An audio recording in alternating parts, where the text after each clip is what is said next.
오늘은 제가 옆에서 천천히 걸음 맞춰 드릴게요. 손 차가운데 핫팩 하나 드릴게요. 그 말이 이상하게 오래 남았습니다.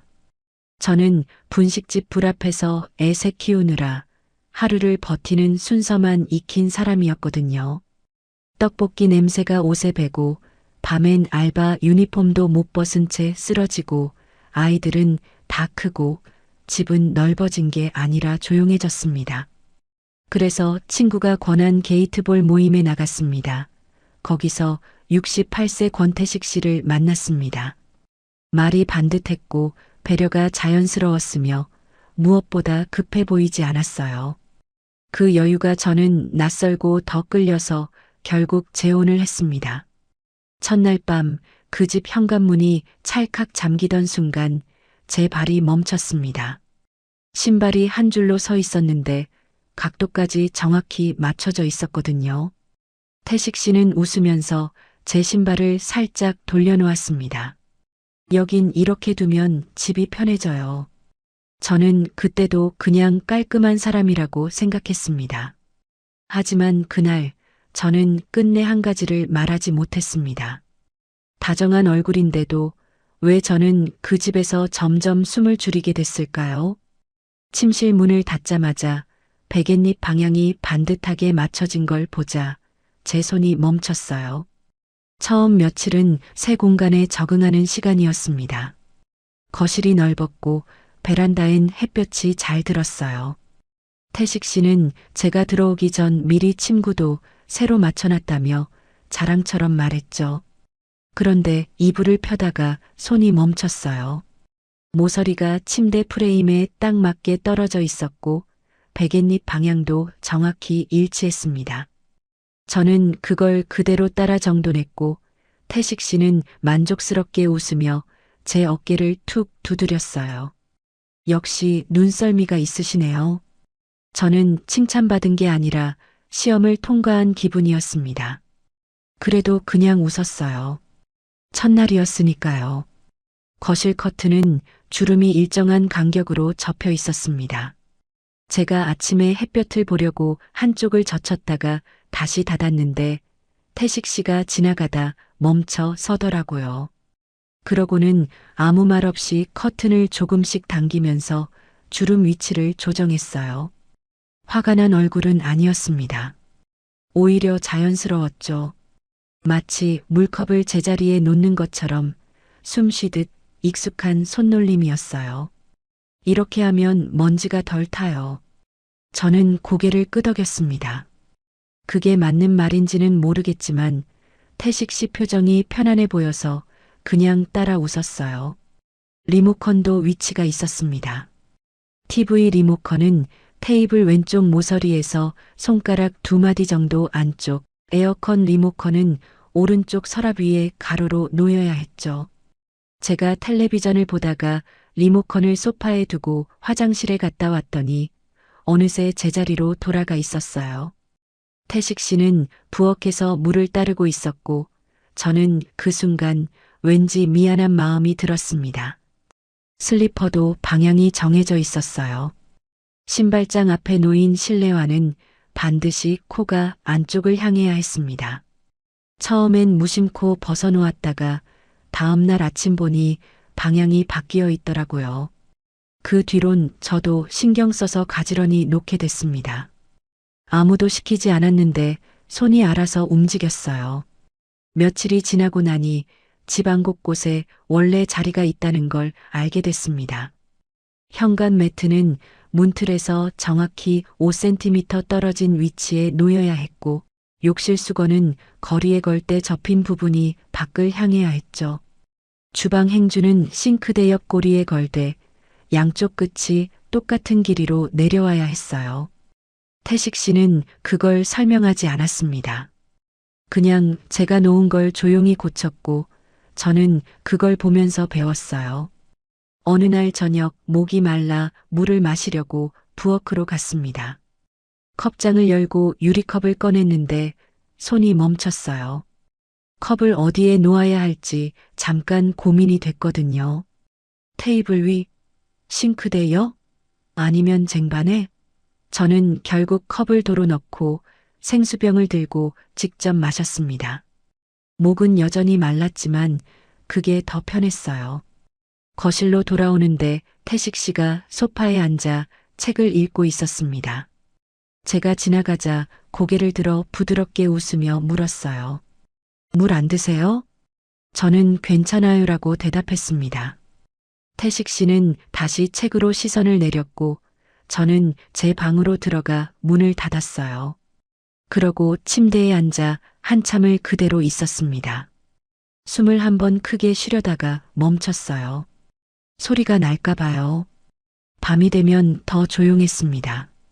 태식 씨는 일찍 주무셨고 저는 불을 끄고도 한참을 뒤척였어요. 이불 소리가 크게 나지 않게 조심하면서요. 핸드폰을 보려다가도 화면 불빛이 문틈으로 새어나갈까봐 이불 속으로 들어갔습니다. 그러다 보면 숨이 답답했고 이불을 걷어내면 또 소리가 났어요. 그렇게 밤이 길었습니다. 어느 날 아침 현관 매트 모서리가 1cm쯤 접혀 있었습니다. 제가 나갔다 들어올 때 발에 걸렸나 봐요. 저는 그걸 고치려고 몸을 숙이다가 태식 씨가 먼저 다가오는 걸 봤습니다. 그는 아무 말 없이 매트를 펴고 손으로 몇 번 쓸어내린 뒤 다시 정확한 위치로 밀어 넣었어요. 손놀림이 빨랐고 정확했습니다. 저는 그 자리에 서서 태식 씨 손을 보고 있었어요. 이렇게 두면 문 여닫을 때 걸리지 않아요. 그는 웃으면서 말했고 저는 고개를 끄덕였습니다. 말이 목구멍까지 올라왔지만 삼켰어요. 제가 할게요라고 하려다가 멈췄거든요. 태식 씨가 이미 끝낸 일을 다시 말로 꺼내는 게 이상하게 느껴졌습니다. 그날 오후 저는 베란다에 나가 빨래를 널다가 손을 멈췄습니다. 옷걸이 간격이 일정했고 옷깃 방향도 전부 같았어요. 누가 시킨 게 아니었습니다. 제 손이 알아서 맞춰가고 있었어요. 저는 집게를 든 채로 한참을 서 있었습니다. 바람이 불었고 빨래가 흔들렸지만 제 손은 움직이지 않았어요. 저녁 무렵 태식 씨가 현관에서 신발을 벗으며 말했습니다. 오늘 빨래 잘 널었더라고요. 바람이 잘 통하게 간격을 맞춰놨네요. 저는 네라고만 대답했습니다. 칭찬이 기쁘지 않았어요. 그냥 무거웠습니다. 제가 뭘 잘한 건지 맞춘 건지 구분이 안 됐거든요. 그날 밤 저는 침대에 누워 천장을 바라봤습니다. 형광등이 꺼져 있었지만 창밖 가로등 불빛이 희미하게 들어왔어요. 이불은 반듯하게 덮여 있었고 베개는 정확한 위치에 있었습니다. 모든 게 제자리였지만 저는 어디에도 손을 뻗지 못했어요. 움직이면 뭔가 틀어질 것 같았거든요. 왜 다정한 얼굴이 저에게는 더 숨막힘이 될까요? 주방이 가장 먼저 바뀌었습니다. 태식 씨는 제가 들어온 첫 주말에 냉장고 안을 전부 비우고 다시 정리했어요. 반찬통마다 라벨지를 붙이고 유통기한을 적고 칸마다 용도를 나눴습니다. 채소는 왼쪽 아래, 반찬은 중간, 음료는 오른쪽. 저는 옆에서 지켜보다가 제가 할게요라고 말했지만 태식 씨는 웃으며 고개를 저었어요. 이렇게 해두면 찾기 편하잖아요. 두 사람이 쓰는 공간이니까 규칙이 있어야죠. 저는 그렇네요라고 답했습니다. 틀린 말은 아니었으니까요. 그런데 며칠 뒤 김치를 꺼내다가 손이 멈췄어요. 김치통이 중간 칸에 있었거든요. 저는 원래 김치를 아래 칸에 넣는 습관이 있었는데 여기서는 중간이 김치 자리였습니다. 저는 잠깐 망설이다가 그냥 중간 칸에서 꺼냈어요. 문을 닫고 나니 손에 힘이 빠졌습니다. 수건도 접는 방향이 정해져 있었습니다. 가로로 반 접고 세로로 다시 반 접고 마지막에 3등분. 태식 씨는 그걸 한번 보여줬고 저는 따라했어요. 처음엔 헷갈렸지만 나중엔 눈 감고도 접을 수 있었습니다. 어느 날 제가 세탁기에서 수건을 꺼내 제 방식대로 접었다가 다음 날 보니 다시 펴져서 태식 씨 방식으로 개어져 있었어요. 저는 그걸 보고 한참을 서 있었습니다. 화가 난 건 아니었어요. 그냥 제 손이 틀렸다는 게 확인된 기분이었달까요? 행주는 싱크대 옆 고리에 걸 때 양쪽 길이가 똑같아야 했습니다. 저는 설거지를 끝내고 행주를 대충 걸었다가 태식 씨가 지나가면서 조용히 고치는 걸 몇 번 봤어요. 그는 말을 하지 않았습니다. 그냥 자연스럽게 손을 뻗어 행주를 다시 걸고 지나갔어요. 그 뒤론 저도 신경 써서 길이를 맞췄습니다. 누가 시킨 건 아니었는데 손이 알아서 움직였어요. 며칠 뒤 저는 냉장고에 반찬을 넣다가 실수를 했습니다. 멸치볶음을 중간 칸이 아니라 아래 칸에 넣은 거예요. 그걸 깨닫고 다시 꺼내려는데 태식 씨가 부엌으로 들어왔습니다. 그는 냉장고 문을 열고 잠깐 안을 보더니 멸치볶음통을 꺼내 중간 칸으로 옮겼어요. 그러면서 웃으며 말했습니다. 여기가 더 좋아요. 눈에 잘 띄거든요. 저는 네라고 대답했습니다. 그리고 냉장고 문이 닫혔을 때 제가 한숨을 쉬었는지 안 쉬었는지 기억이 안 나요. 그냥 손이 차가웠던 것만 기억납니다. 그 무렵부터 집안에서 제가 뭔가를 놓는 행위가 조심스러워졌습니다. 컵을 테이블에 둘 때도, 리모컨을 소파에 올릴 때도, 신문을 거실 테이블에 펼칠 때도 한 번씩 멈춰서 생각했어요. 여기가 맞나? 이 위치가 원래 자리인가?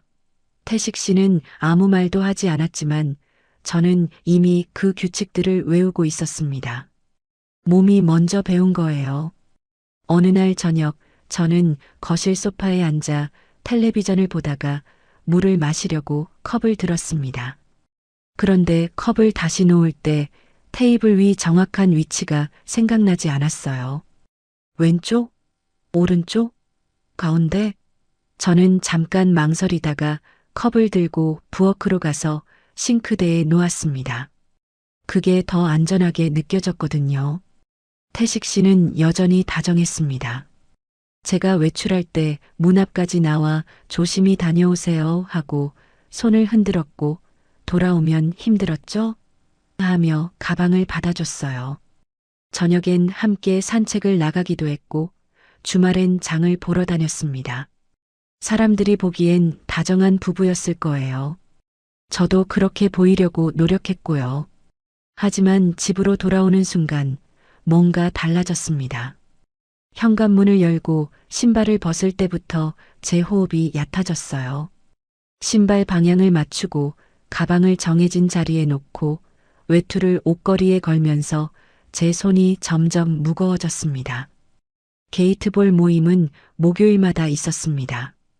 태식 씨는 그 모임의 회장이었고 사람들은 그를 따랐어요. 저도 몇 번 따라갔는데 거기서 태식 씨는 완전히 다른 사람 같았습니다. 활기차고 유머러스하고 배려심도 넘쳤어요. 누가 공을 잘못 치면 괜찮아요. 다음엔 더 잘하실 거예요 하고 격려했고 쉬는 시간엔 간식을 챙겨와 나눠줬습니다. 어느 날 모임이 끝나고 집으로 돌아오는 길에 한 회원분이 제게 말했습니다. 회장님 정말 좋으신 분이에요. 맨날 저렇게 챙겨주시잖아요. 저는 웃으며 네, 그러게요라고 대답했습니다. 그런데 가슴이 답답했어요. 그분 말이 틀린 건 아니었어요. 태식 씨는 좋은 사람이었으니까요. 그런데 왜 저는 그 말을 들으면서 숨이 막혔을까요? 그날 밤 집에 돌아와 저는 부엌에서 설거지를 했습니다. 그릇을 닦고 행주로 물기를 닦고 선반에 올려놓고 모든 게 익숙한 동작이었어요. 그런데 마지막 그릇을 놓으려는 순간 손이 떨렸습니다. 그릇이 바닥에 떨어질 뻔했지만 겨우 잡았어요. 저는 그 자리에 서서 한참을 그릇을 쥐고 있었습니다. 태식 씨가 거실에서 불렀습니다. 영선 씨, 물 좀 갖다 주실래요? 저는 네라고 대답하고 물을 따랐습니다. 컵을 들고 거실로 가는데 발이 무거웠어요. 태식 씨에게 물을 건네고 그가 고맙습니다 하고 웃을 때 저는 웃어야 할지 말아야 할지 몰랐습니다. 그냥 고개만 끄덕이고 부엌으로 돌아왔어요. 싱크대에 기대서 창밖을 보는데 가로등 불빛이 흔들렸습니다. 바람이 불었나 봐요. 저는 그 불빛을 보면서 한참을 서 있었습니다. 손을 씻으려다 말고 수도꼭지를 틀려다 말고 그냥 서 있었어요. 그날 밤 저는 잠을 이루지 못했습니다. 이불을 덮고 눈을 감았지만 머릿속이 복잡했어요. 뭐가 문제인지 정확히 말할 수가 없었습니다. 태식 씨는 화를 낸 적이 없었고 저한테 소리를 지른 적도 없었어요. 그냥 조용히 고쳤을 뿐이었어요. 그런데 왜 저는 이렇게 답답했을까요? 새벽녘에 일어나 화장실에 갔습니다. 거울을 보니 제 얼굴이 야위어 있었어요. 눈밑이 어둡고 입술이 마르고 저는 거울 속 제 얼굴을 한참 보다가 고개를 돌렸습니다. 보고 싶지 않았거든요. 밖에서의 다정함이 집안에선 왜 더 무거워질까요? 큰아들에게서 전화가 온 건 재혼한 지 한 달쯤 지났을 때였습니다. 저녁 8시쯤이었고 저는 부엌에서 설거지를 막 끝낸 참이었어요. 핸드폰이 울려서 받았는데 아들 목소리가 평소보다 낮았습니다. 엄마, 갑자기 왜? 저는 뭐라고 대답해야 할지 몰라서 잠깐 말을 멈췄어요. 큰아들은 재혼 소식을 들었을 때도 별말이 없었거든요. 그냥 엄마가 결정한 거니까 하고 끊었어요. 그런데 이제 와서 왜 물어보는 걸까요? 엄마도 사람답게 살아보고 싶어서. 말이 목구멍에서 걸렸습니다. 그 뒤가 이어지지 않았어요. 저는 잠깐 침묵하다가 괜찮아라고만 했습니다. 아들은 한숨을 쉬더니 그래, 잘 지내 하고 끊었어요. 저는 핸드폰을 내려놓고 싱크대에 손을 짚고 서 있었습니다. 손이 떨리는 게 느껴졌어요. 둘째는 명절 때 짧게 들렀습니다. 태식 씨 집이 아니라 제가 예전에 살던 동네 근처 카페에서 만나자고 했어요. 저는 조금 일찍 나가 카페 앞에서 기다렸는데 둘째가 도착하자마자 제 얼굴을 유심히 봤습니다. 그러더니 제 손목을 잡고 말했어요. 엄마, 살 빠졌어. 저는 그래. 요즘 걸을 일이 많아서 하고 웃으려 했지만 입이 잘 벌어지지 않았습니다. 둘째는 제 손을 계속 잡고 있었어요. 마치 체온을 확인하듯 맥박을 재듯 그렇게 한참을 쳐다보더니 말했습니다. 엄마 힘들면 말해. 혼자 참지 말고. 저는 무슨 소리야, 괜찮은데 하고 손을 빼냈습니다. 그런데 그 말이 칼처럼 남았어요. 둘째 눈빛이 자꾸 떠올랐습니다. 집으로 돌아오는 길 내내 버스 창밖을 보면서도 그 눈빛만 보였어요. 막내는 메시지를 자주 보냈습니다. 엄마 밥 먹었어? 오늘 뭐 했어? 몸은 괜찮아? 그 같은 짧은 문장들이었어요. 저는 먹었어, 산책 다녀왔어, 괜찮아 하고 답장을 보냈지만 손가락이 무거웠습니다. 막내는 제일 어려서 그런지 더 걱정이 많았어요. 전화를 걸어올 때도 있었는데 목소리가 조심스러웠습니다. 엄마, 진짜 괜찮은 거 맞지? 저는 응, 괜찮아 하고 웃으려 했지만 목소리가 갈라졌어요. 막내는 잠깐 침묵하더니 그래, 힘들면 언제든 말해 하고 끊었습니다. 저는 핸드폰을 내려놓고 소파에 앉아 있었어요. 텔레비전이 켜져 있었지만 무슨 내용인지 하나도 들어오지 않았습니다. 아이들이 불안해하는 게 느껴졌어요. 전화할 때마다 메시지를 보낼 때마다 그 안에 걱정이 담겨 있었습니다. 저는 그게 싫었어요. 아이들한테 짐이 되고 싶지 않았거든요. 그래서 더 괜찮아를 반복했고, 더 웃으려 했고, 더 아무렇지 않은 척 했습니다. 하지만 거울을 볼 때마다 제 얼굴이 달라져 있었어요. 뺨이 꺼지고 눈이 푹 들어가고 옷도 헐렁해졌습니다. 저는 밥을 먹었지만 뭘 먹었는지 기억이 안 났어요. 그냥 숟가락을 들고 입에 넣고 삼키고 기계처럼 반복했을 뿐이에요. 어느 날 저녁, 저는 식탁에 앉아 반찬통을 바라보고 있었습니다. 태식 씨가 출장을 간 날이었고 저 혼자 집에 있었어요. 냉장고를 열었지만 뭘 꺼내야 할지 몰랐습니다. 김치통을 보고 멸치볶음을 보고 계란찜을 보고 그런데 손이 안 나갔어요. 저는 냉장고 문을 닫고 식탁에 앉았습니다. 그리고 한참을 그대로 있었어요. 밥을 차리지 않았습니다. 배가 고팠지만 일어서지 못했어요. 식탁 의자에 앉은 채로 창밖을 보고 있었는데 해가 지고 어두워졌습니다. 가로등이 켜지고 집안도 어두워졌지만 저는 불을 켜지 않았어요. 그냥 앉아 있었습니다. 핸드폰이 울렸습니다. 막내였어요. 저는 전화를 받지 않았습니다. 한 번, 두 번, 세 번 벨소리가 계속 울렸지만 손이 안 갔어요. 나중에 문자가 왔습니다. 엄마 왜 안 받아? 괜찮아? 저는 그 문자를 보고 한참 있다가 미안 못 봤어. 괜찮아 하고 답장을 보냈습니다. 그날 밤 저는 불도 켜지 않은 채 소파에 누워 있었습니다. 천장이 보였고 어둠이 보였고 그 안에서 제 숨소리만 들렸어요. 크게 숨을 쉬려고 했지만 가슴이 답답했습니다. 저는 이불을 끌어당겨 몸을 덮었어요. 그리고 눈을 감았습니다. 다음 날 아침 태식 씨가 돌아왔습니다. 현관문이 열리고 다녀왔습니다 하는 목소리가 들렸어요. 저는 침대에서 일어나 거울을 보고 얼른 세수를 하고 나갔습니다. 태식 씨는 가방을 내려놓으며 물었어요. 어제 저녁은 드셨어요? 저는 네, 먹었어요 라고 대답했습니다. 태식 씨는 고개를 끄덕이며 부엌으로 갔어요. 저는 거실에 서서 그 뒷모습을 보고 있었습니다.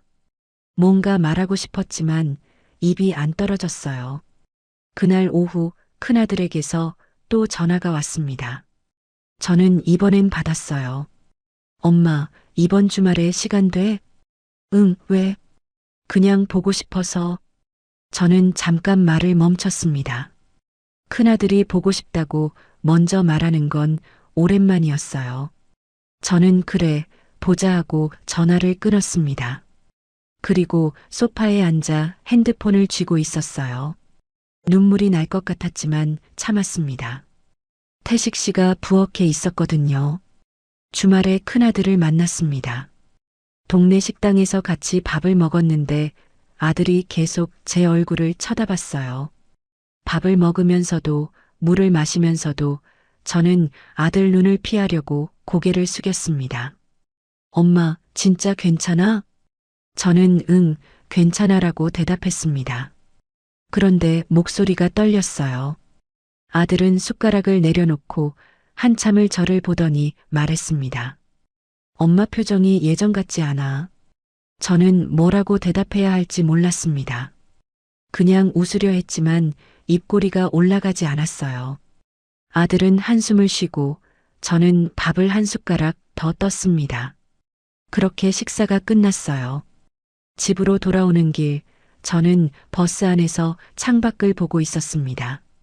사람들이 지나가고 차들이 달리고 모든 게 평범한 오후였어요. 그런데 제 가슴은 평범하지 않았습니다. 무언가가 짓누르고 있었어요. 아이들이 불안해진 건 남자 때문일까요? 제 표정 때문일까요? 외출 시간을 말하게 된 건 언제부턴가 자연스러워졌습니다.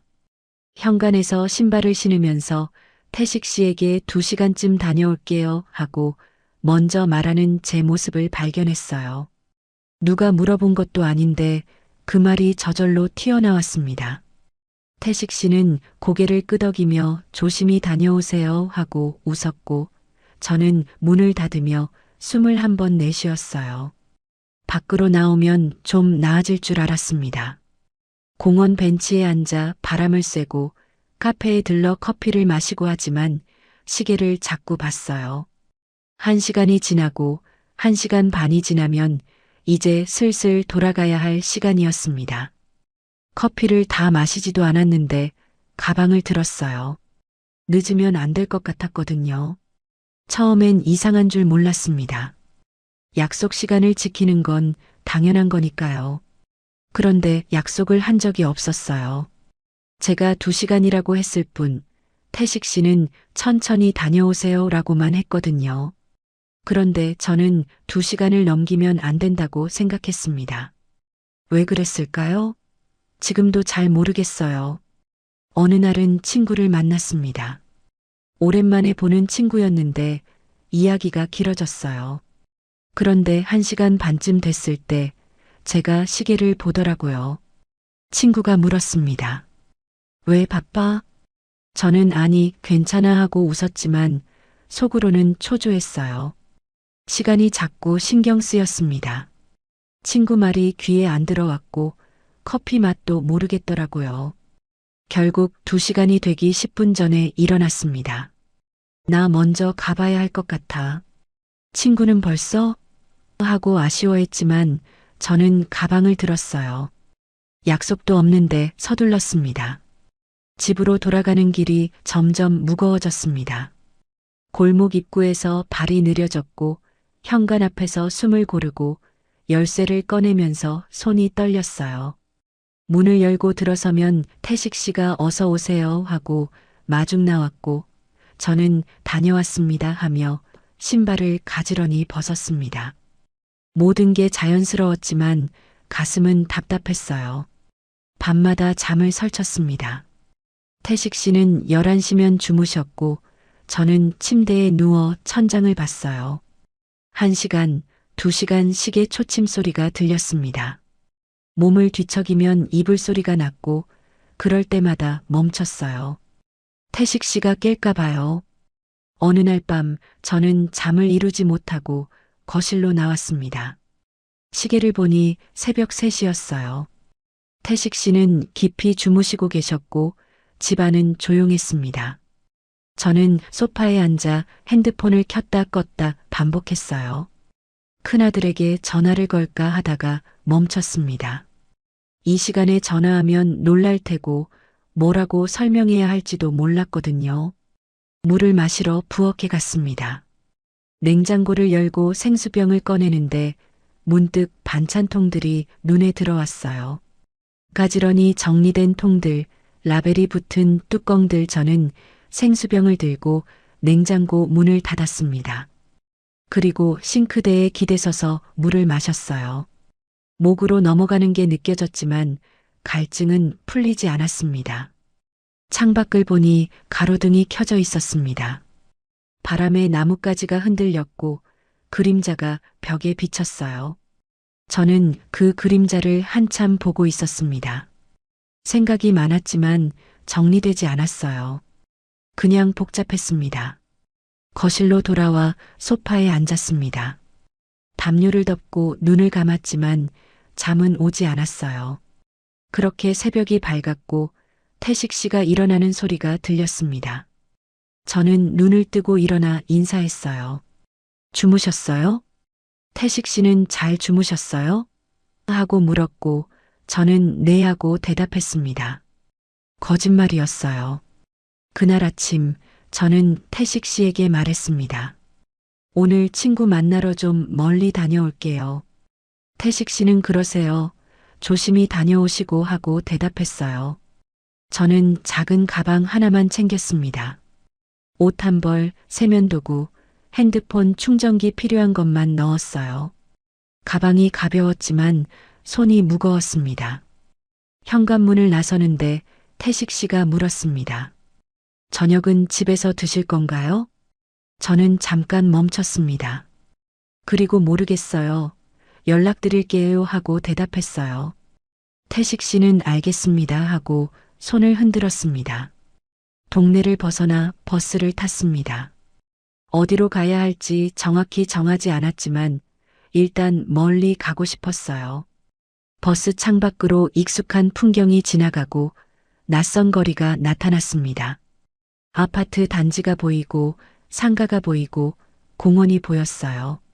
저는 아무 정류장에서나 내렸습니다. 주변을 둘러보니 모텔들이 몇 개 보였습니다. 간판이 낡았고 골목이 좁았어요. 저는 제일 가까운 곳으로 들어갔습니다. 카운터에 아저씨가 앉아 텔레비전을 보고 있었어요. 하루요? 저는 네라고 대답했습니다. 아저씨는 10,000원을 받고 열쇠를 건넸어요. 2층 203호. 저는 열쇠를 받아들고 계단을 올라갔습니다. 계단이 삐걱거렸고 복도에서 담배 냄새가 났어요. 방문을 열고 들어서니 형광등 불빛이 환했습니다. 침대가 있고 작은 테이블이 있고 창문으로 골목이 보였어요. 벽지가 낡았고 커튼이 얼룩져 있었습니다. 저는 가방을 내려놓고 침대에 앉았어요. 그리고 한참을 그대로 있었습니다. 아무 생각도 나지 않았어요. 그냥 형광등 소리만 희미하게 들렸고 밖에서 차 지나가는 소리가 났습니다. 저는 창밖을 보다가 커튼을 쳤어요.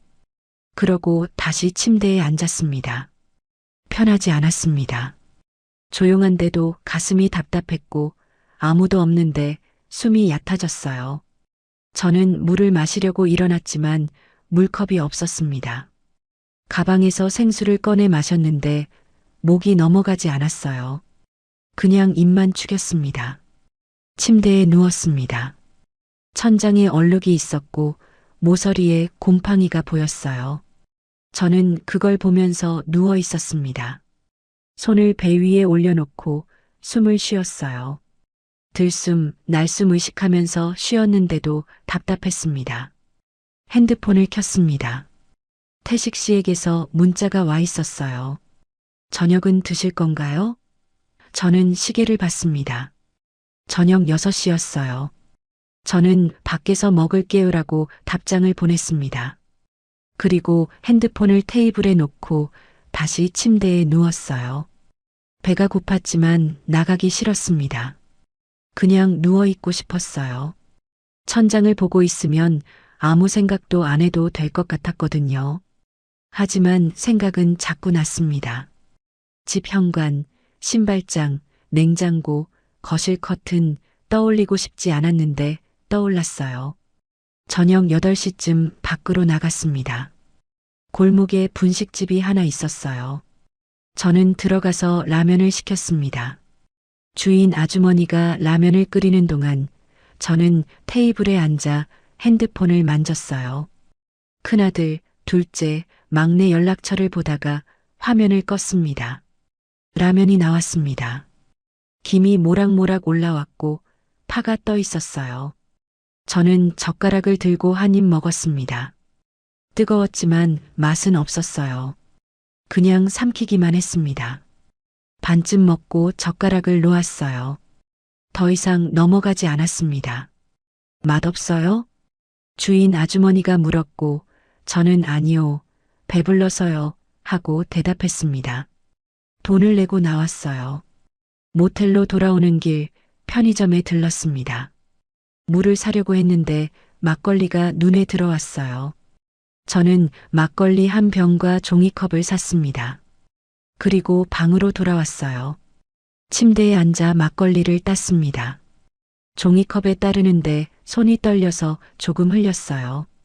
바닥에 물방울이 떨어졌지만 닿지 않았습니다. 저는 컵을 들어 한 모금 마셨어요. 시큼하고 달았습니다. 목으로 넘어가면서 뜨거웠어요. 한 컵, 2컵 마시면서 핸드폰을 봤습니다. 아이들에게 전화를 걸까 하다가 멈췄어요. 뭐라고 말해야 할까요? 엄마 괜찮아를 또 반복하게 될까봐 그게 더 무서웠습니다. 반병쯤 마셨을 때 머리가 어지러워졌습니다. 저는 컵을 내려놓고 침대에 누웠어요. 천장이 빙글빙글 돌았고 눈을 감았습니다. 그런데 눈을 감아도 어지러웠어요. 그날 밤 저는 계속 뒤척였습니다. 이불이 없어서 춥기도 했고 베개가 낮아서 목이 아프기도 했어요.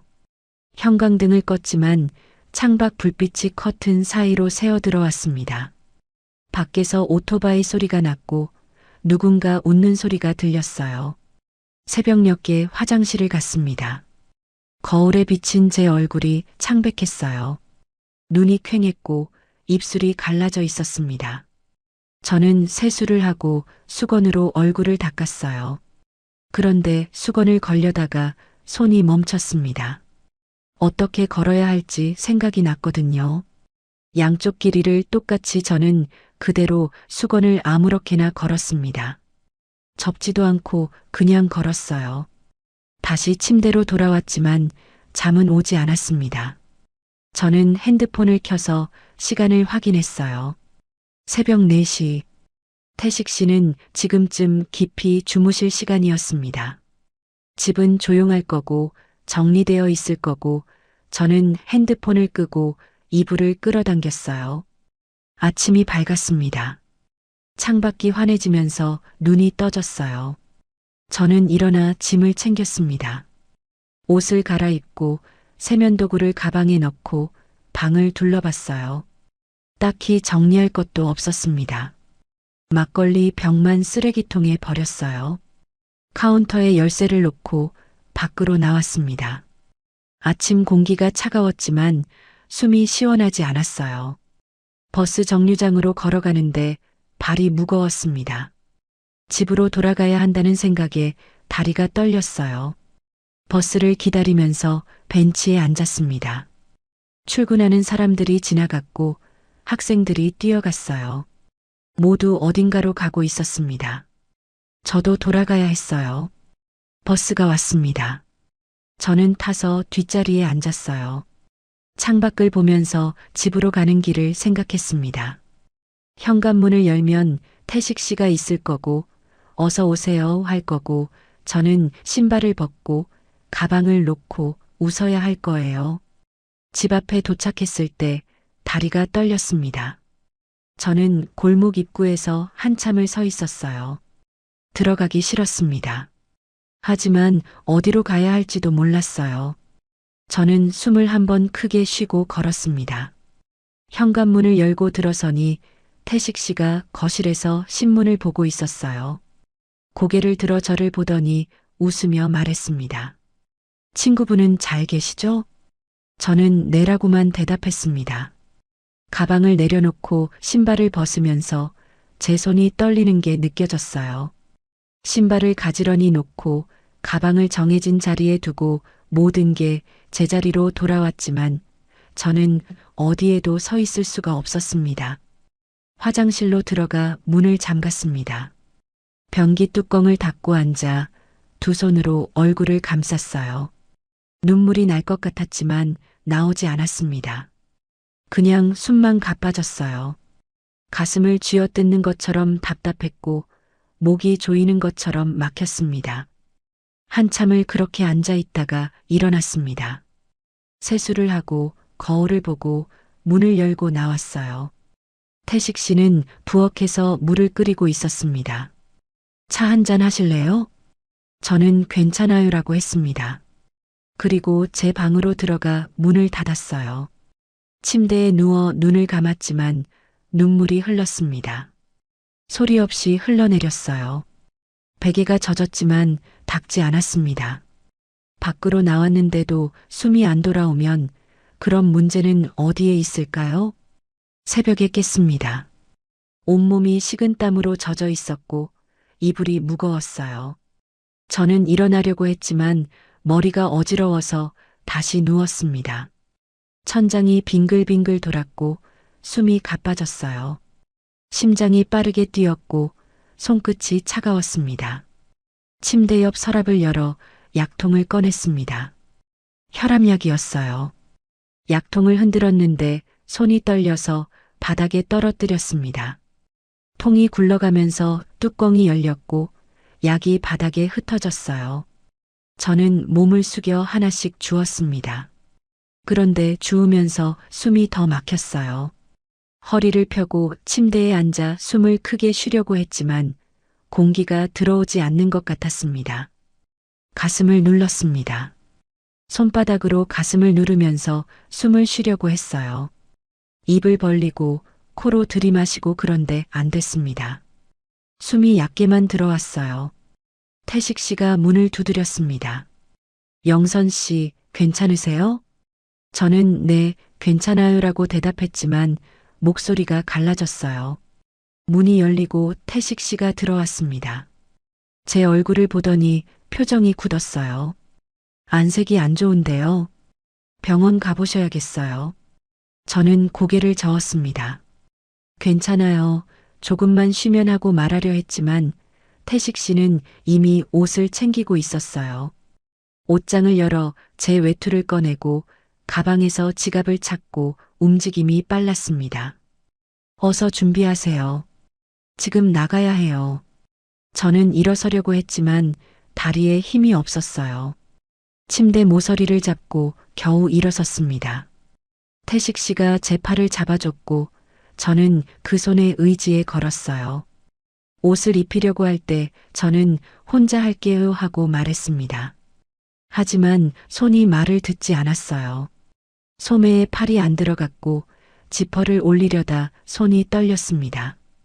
결국 태식 씨가 소매를 잡아당겨 팔을 넣어줬고 지퍼를 올려줬어요. 빨리 가요. 저는 그대로 따라 나섰습니다. 신발을 신는데도 손이 떨렸고 현관문을 나설 때 다리가 휘청거렸어요. 태식 씨가 제 허리를 잡아줬고 저는 엘리베이터까지 겨우 걸었습니다. 차에 타는 것도 힘들었습니다. 문을 열고 왔는데 안전벨트를 매는 게 어려웠어요. 손이 안 움직였거든요. 태식 씨가 대신 매주었고 저는 창밖을 봤습니다. 차가 출발했습니다. 아침 해가 떠오르고 있었고 거리는 조용했어요. 저는 창밖으로 지나가는 건물들을 보고 있었습니다. 아파트, 상가, 공원 모든 게 흐릿했어요. 눈이 침침했고 머리가 지끈거렸습니다.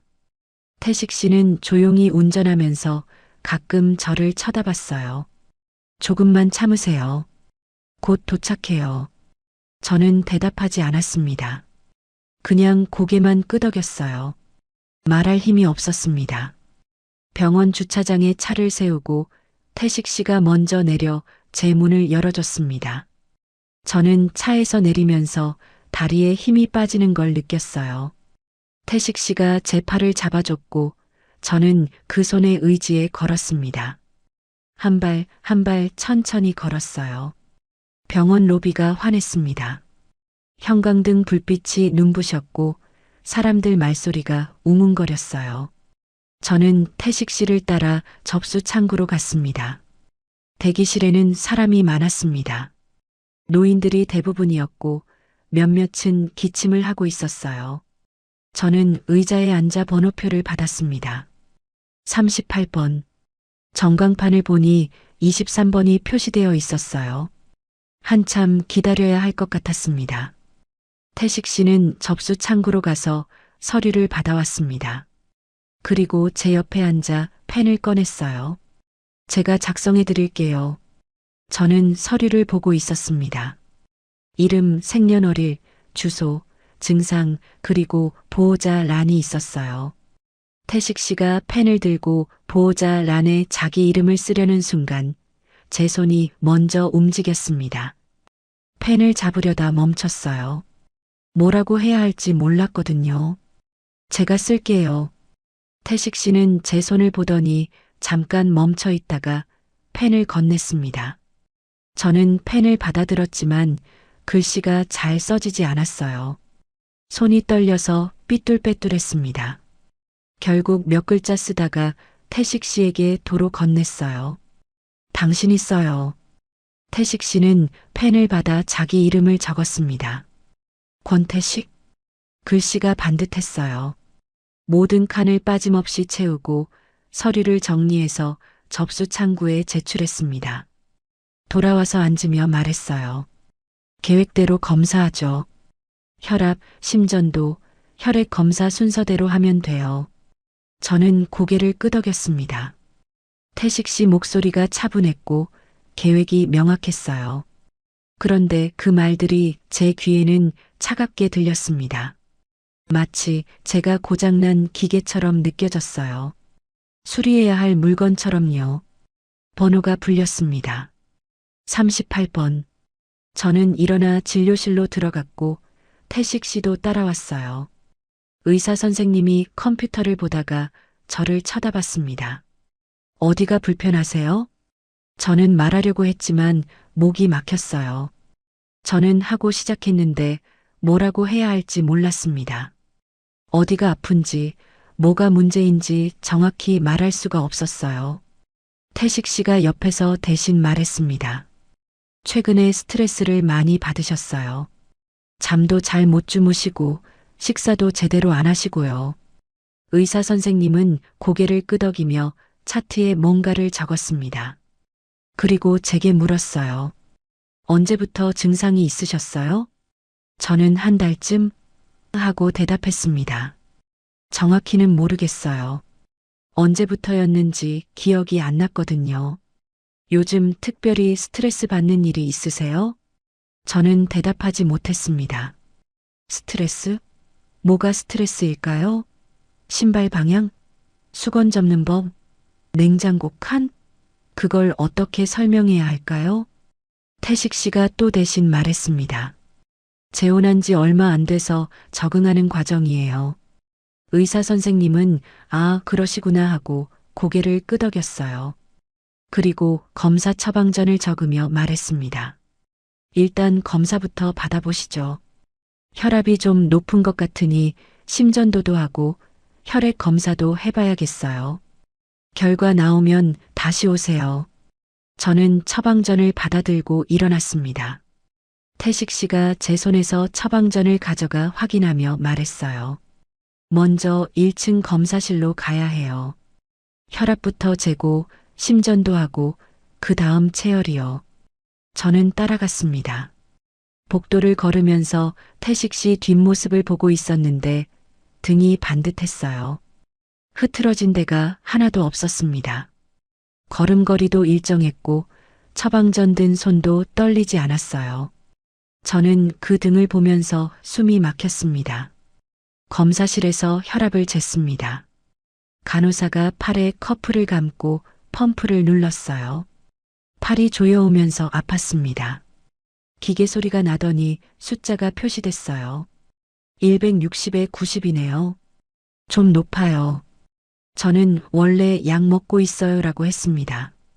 간호사는 차트에 기록하며 말했어요. 약 먹는데도 이 정도면 조절이 안 되는 거예요. 선생님이 약 조절해 주실 거예요. 저는 고개를 끄덕였습니다. 팔에서 커프를 풀었을 때 자국이 빨갛게 남아 있었어요. 심전도 검사실로 갔습니다. 침대에 누워 상의를 걷어 올리고 가슴에 정극을 붙였어요. 차가운 젤이 피부에 닿았고 간호사가 전선을 연결했습니다. 가만히 계세요. 숨도 천천히 쉬시고요. 기계 소리가 났습니다. B-, B- 규칙적인 소리가 이어졌어요. 저는 천장을 보고 있었습니다. 형광등이 눈부셨고 눈을 감았어요. 어둠 속에서 심장 소리만 들렸습니다. 끝났어요. 정극을 떼고 일어났습니다. 옷을 추스르는데 손이 떨렸어요. 단추를 잠그려다 실패하고 다시 하고 태식 씨가 기다리고 있었습니다. 체열실로 갔습니다. 의자에 앉아 팔을 내밀었어요. 간호사가 고무줄로 팔을 묶고 혈관을 찾았습니다. 손등을 톡톡 두드리더니 주사 바늘을 꽂았어요.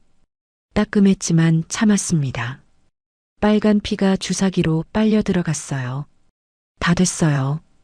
솜을 대주고 반창고를 붙여줬습니다.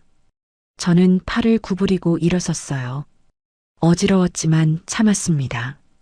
검사가 끝나고 다시 대기실로 돌아왔습니다. 태식 씨는 제 옆에 앉아 물을 건네며 말했어요. 물 좀 드세요. 저는 물병을 받아들었지만 입에 대지 않았습니다. 그냥 손에 쥐고 있었어요. 플라스틱이 차갑게 느껴졌습니다. 태식 씨가 물었습니다. 요즘 힘드셨죠? 저는 그 말을 듣고 입을 열려다 멈췄습니다. 뭐라고 해야 할지 몰랐거든요. 힘들었다고 하면 태식 씨는 뭐라고 할까요? 그리고 그 다음엔요? 저는 그냥 고개를 끄덕였습니다. 요즘 숨이 좀 더 말하려다 멈췄습니다. 숨이 막힌다고? 왜 막히는지 설명해야 할까요? 신발 각도 때문에? 수건 길이 때문에? 그걸 어떻게 말해요? 태식 씨는 잠깐 생각하더니 물었습니다. 환기는 규칙대로 했나요? 아침, 저녁 2번씩이요. 저는 대답하지 못했습니다. 환기 규칙이 있었다는 것도 잊고 있었어요. 언제 창문을 여는지, 몇 분 동안 여는지 생각이 안 났습니다. 태식 씨는 제 침묵을 답으로 받아들인 듯 말했습니다. 집안 공기가 안 좋으면 답답할 수 있어요. 오늘부터 제가 체크해 드릴게요. 저는 물병을 쥔 손에 힘이 들어갔습니다. 플라스틱이 찌그러지는 소리가 났지만 태식 씨는 듣지 못했어요. 그는 핸드폰을 꺼내 뭔가를 메모하고 있었습니다. 아마도 환기 시간표를 적고 있는 거겠죠. 저는 물병을 내려놓았습니다. 테이블 위에 놓으려다가 어디에 놓아야 할지 몰라서 가방 옆에 세워뒀어요. 태식 씨는 여전히 핸드폰을 보고 있었습니다. 그날 말하고 싶었던 한 가지가 있었습니다. 목구멍까지 올라왔지만 끝내 꺼내지 못했어요. 당신 때문에 숨이 막힌다는 말, 그 말을 하면 모든 게 끝날 것 같았거든요. 그래서 삼켰습니다. 다시 뱃속으로 밀어 넣었어요. 1시간쯤 기다렸을까요? 번호가 다시 불렸고 진료실로 들어갔습니다. 의사 선생님이 검사 결과를 보고 있었어요. 혈압이 높고 심전도에서 부정맥 소견이 보여요. 혈액 검사는 정상이고요. 스트레스성 증상으로 보입니다. 태식 씨가 물었습니다. 심각한 건가요? 지금 당장 위험한 건 아니지만 계속 이러면 문제가 될 수 있어요. 충분히 쉬시고 스트레스를 줄이셔야 해요. 의사 선생님은 처방전을 적으며 말했습니다. 혈압약 용량을 늘릴게요. 그리고 안정제도 처방할게요. 잠 못 주무시면 먹고 주무세요. 저는 처방전을 받았습니다. 약 이름들이 적혀 있었지만 읽히지 않았어요. 그냥 종이일 뿐이었습니다. 약국에서 약을 받았습니다. 약사가 복용법을 설명했지만 귀에 안 들어왔어요. 태식 씨가 대신 듣고 고개를 끄덕였습니다. 제가 챙겨드릴게요. 저는 아무 말도 하지 않았습니다. 집으로 돌아오는 길, 저는 창밖만 봤습니다. 하늘이 흐렸고 비가 올 것 같았어요. 구름이 낮게 깔려 있었고 바람이 불었습니다. 태식 씨는 운전하면서 말했습니다. 집에 가서 푹 쉬세요. 제가 저녁 준비할게요. 저는 괜찮아요라고 했지만 태식 씨는 듣지 않았어요. 그냥 오늘은 제가 할게요 하고 말했습니다. 집에 도착해 현관문을 열었습니다. 익숙한 냄새가 났고 익숙한 정리된 풍경이 보였어요. 저는 신발을 벗고 거실로 들어갔습니다. 소파에 앉으려다가 제 방으로 갔어요. 침대에 누워 눈을 감았지만 눈물이 흘렀습니다. 소리 없이 흘러내렸어요. 베개가 젖었지만 닿지 않았습니다. 밖에서 태식 씨가 부엌일을 하는 소리가 들렸습니다. 냉장고 여는 소리, 칼 쓰는 소리, 물 끓는 소리 모든 게 질서정연했어요. 규칙적이고 계획적이고 반듯했습니다. 저는 이불을 끌어당겨 얼굴을 덮었습니다. 그리고 소리 없이 울었어요. 사랑이 배려라면 왜 저는 병원에서도 더 작아질까요? 서류 봉투를 들고 나선 건 일주일 뒤였습니다. 태식 씨가 게이트볼 모임에 간 오후였어요. 목요일 오후 2시, 매주 같은 시간이었습니다. 저는 가방에 봉투를 넣고 외투를 입고 현관문을 나섰어요. 버스를 탔습니다. 동사무소까지 새 정거장이었어요. 창밖으로 지나가는 풍경을 보면서 손에 든 가방끈을 만졌습니다. 손이 땀으로 축축했어요. 동사무소 앞에서 내렸습니다. 건물이 오래되어 보였고 계단이 가팔랐어요. 저는 천천히 올라가 문을 열고 들어섰습니다. 로비에 사람들이 있었고 안내 데스크가 보였어요. 상담 창구가 어디예요? 직원이 2층이라고 알려줬습니다. 복도를 따라 걸어가니 상담실 표지판이 보였어요. 저는 문 앞에서 잠깐 멈췄습니다. 숨을 한 번 쉬고 문을 열었어요. 안에 직원이 한 명 앉아 있었습니다. 번호표를 뽑으라고 했고 저는 기계에서 번호표를 뽑았어요. 12번.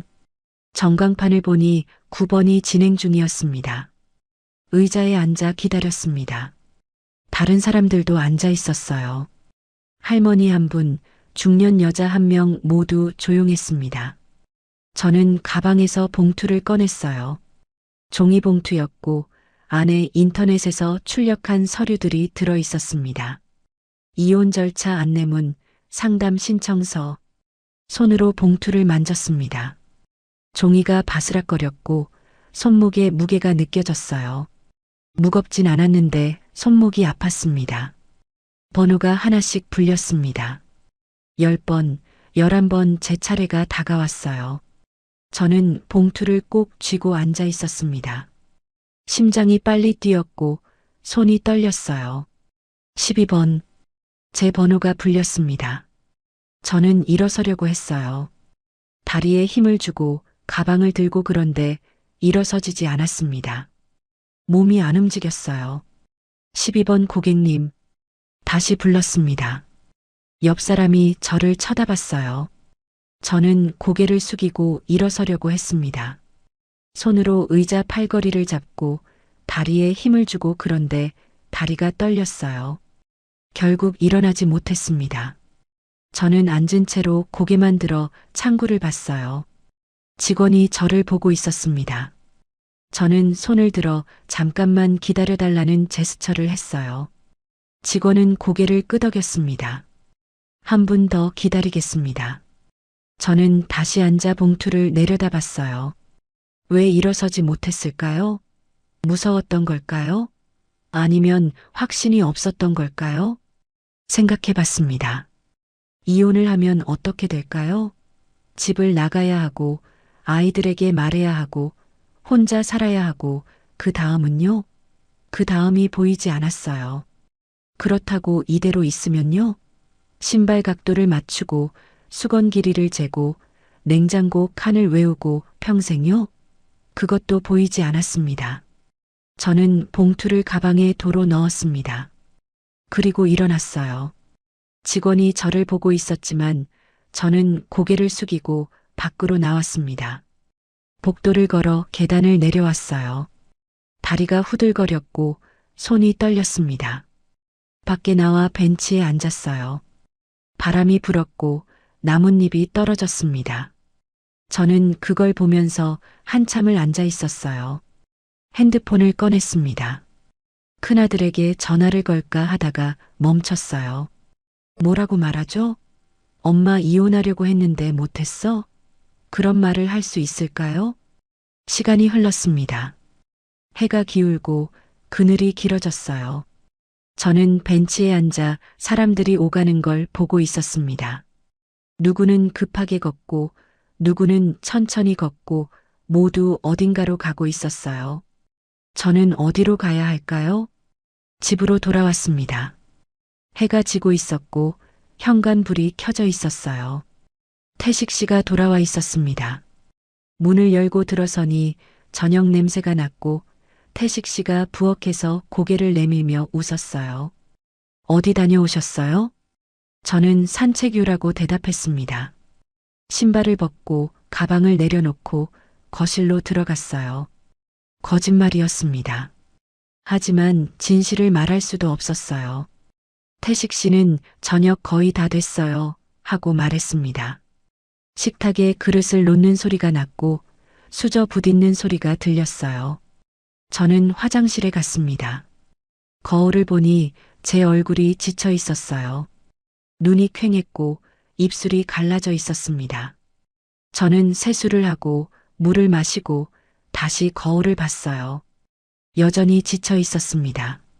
식탁에 앉았습니다. 밥과 국, 반찬들이 가지런히 놓여 있었어요. 김치찌개였고 계란말이가 있었고 시금치나물이 있었습니다. 태식 씨는 제 맞은편에 앉아 수저를 들며 말했어요. 요즘 많이 힘들어 보여요. 저는 밥을 뜨려다 손을 멈췄습니다.